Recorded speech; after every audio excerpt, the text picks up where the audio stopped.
Morning all of you. आज का topic है आप लोगों का टाइफाइड फीवर। आज के क्लास में टाइफाइड फीवर के बारे में हम लोग introduction. Typhoid fever is a serious infectious disease. अब जो है टाइफाइड फीवर जो है यह भी एक संक्रमण से फैलने वाली बीमारी होती। It is caused by bacteria called Salmonella typhi. अब जो है यह बीमारी जो है कौन से बैक्टीरिया की वजह से फैलती है?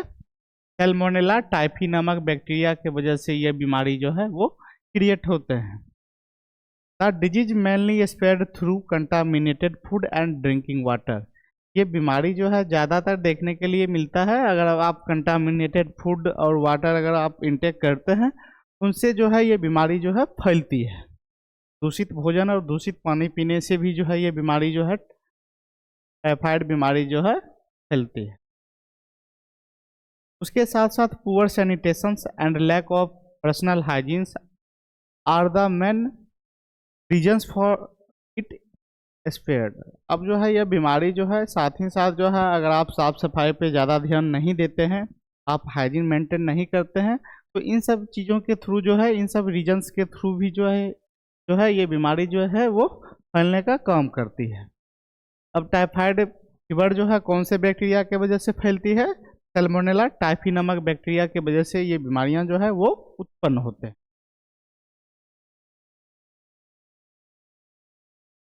टाइफाइड फीवर, इसमें बुखार आएगा और ये जो बैक्टीरिया जो है यही बैक्टीरिया का नाम है सैल्मोनेला टाइफी। अगर आप माइक्रोस्कोप की सहायता से अगर देखते हैं तो बैक्टीरिया कुछ इस साइज में देखने में लगेंगे, ठीक है। उसके बाद है काउजेटिव एजेंट्स। कौन से एजेंट की वजह से ये बीमारियां क्रिएट होते हैं? Salmonella Typhi is a gram negative bacterium. यह जो है Salmonella Typhi gram negative bacteria है। It lives only it human. अब जो है यह बैक्टीरिया जो है ह्यूमंस पे ही अटैक करते हैं, उन्हीं में जो है ये पाए जाते हैं। It इंटर्स the body through the mouth. यह बैक्टीरिया जो है जब हम लोग भोजन करते हैं या पानी पीते हैं तो यह जो है मुख के माध्यम से जो है वो हमारे बॉडी में इंटर करते हैं, देन वहाँ पे जो है फिर आगे जो है वो संक्रमण फैलाने का काम करते हैं। Mode of transmission. अब यह बीमारी जो है किस तरीके से फैलती है? तो कंटामिनेटेड वाटर, अगर आप दूषित भोजन करते हैं, दूषित पानी पीते हैं, तो उनसे जो है ये बीमारी जो है वो क्रिएट होते हैं और एक दूसरे में फैलाने का काम करते हैं। देन आगे है कंटामिनेटेड फूड। दूषित भोजन के थ्रू भी जो है ये बीमारियां जो है क्रिएट होते हैं। आप अपने हाथ साफ सफाई तरीके से नहीं रखते हैं, देन अगर भोजन करने से पहले हाथ नहीं धोते हैं तो उनसे भी जो है ये बीमारी जो है फैलती है। पुअर सैनिटेशन, अगर आप साफ सफाई पे विशेष ध्यान नहीं देते तो इन माध्यमों के थ्रू भी जो है टाइफाइड फीवर जो है वो फैलते हैं। उसके बाद है close contact with infected persons. अब जो है इन बीमारी से जो ग्रसित पेशेंट होते हैं, अगर उसके कांटेक्ट में अगर आप रहते हैं, उनके साथ आपका खाना पीना होता है, इन माध्यमों के थ्रू भी जो है ये बीमारी जो है एक दूसरे के बीच में जो है वो फैलाने का काम करते हैं और इन्हीं माध्यम के थ्रू जो है ये बीमारी जो है वो फैलती है। अब फिर आगे है इंक्यूबेशन पीरियड। अब ये बीमारी का इंक्यूबेशन पीरियड कितने दिनों का होता है? तो यूजली 7 to 40 डे इनका इंक्यूबेशन पीरियड है। 7 से 14 दिनों में जो है इन बीमारियों के लक्षण जो है वो दिखने लगते हैं। अब जिन लोगों का इम्यून सिस्टम, रोग प्रतिरोधक क्षमता ज़्यादा मजबूत होता है तो उन लोगों का जो इंक्यूबेशन पीरियड जो है वो लंबे समय में दिखाई देते हैं। इनमें 3 से लेकर 21 दिन भी लग सकते हैं। और जिन लोगों का रोग प्रतिरोधक क्षमता कम होता है उन लोगों में इंक्यूबेशन पीरियड जो है वो जल्द ही दिखाई देने लगते हैं। तो देखा जाए तो इनका इंक्यूबेशन पीरियड जो है 7 से 40 डेज का है। में रेंज फ्रॉम, अगर इन दिनों में दिखाई नहीं दिया, अगर उनका रोग प्रतिरोधक क्षमता ज़्यादा है, इम्यून सिस्टम मजबूत है, स्ट्रॉन्ग है, तो उनमें जो है ये 3 से लेकर 21 डेज में जो है ये सिम्टम्स दिखाई देने लगते हैं, इनका इंक्यूबेशन पीरियड। फिर आगे है साइंस एंड सिम्टम्स। इन बीमारी का साइन क्या है और इनके सिम्टम्स क्या क्या है? तो हाई कंटिन्यूअस फीवर। अब जो है तेज बुखार इनमें आएगा। टाइफाइड फीवर में। फिर हेडेक, सर वगैरह में दर्द स्टार्ट होंगे। फिर वीकनेस, साथ ही साथ कमजोरियां भी दिखने लगेगा।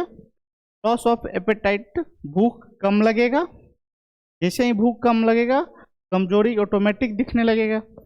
एब्डोमिनल पेन, पेट में दर्द वगैरह जो है स्टार्ट हो जाएंगे। डायरिया और कॉन्स्टिपेशन, अब जो है डायरिया वगैरह भी हो सकते हैं, साथ ही साथ कब्ज वगैरह भी हो सकते हैं। कौन से बीमारी में?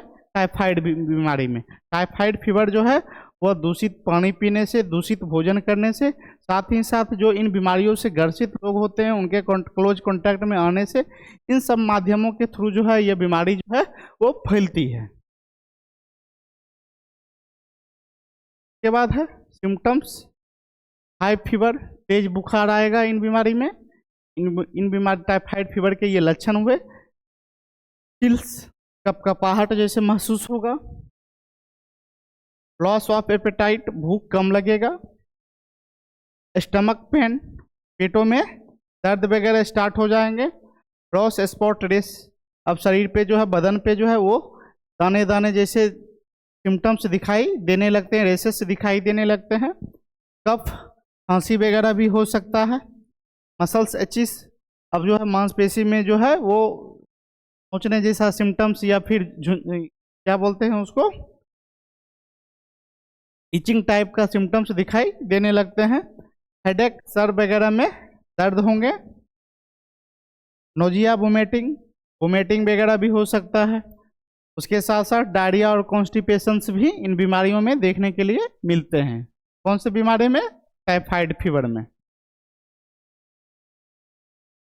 डायग्नोसिस, अब जो है इन बीमारियों का डायग्नोसिस जो है, सबसे पहले जो है ब्लड कल्चर लेते हैं, ब्लड का सैंपल लेते हैं। दिन ब्लड टेस्टिंग करने के बाद पता चलता है कि कौन से बैक्टीरिया की वजह से जो है यह बीमारी जो है क्रिएट होते हैं।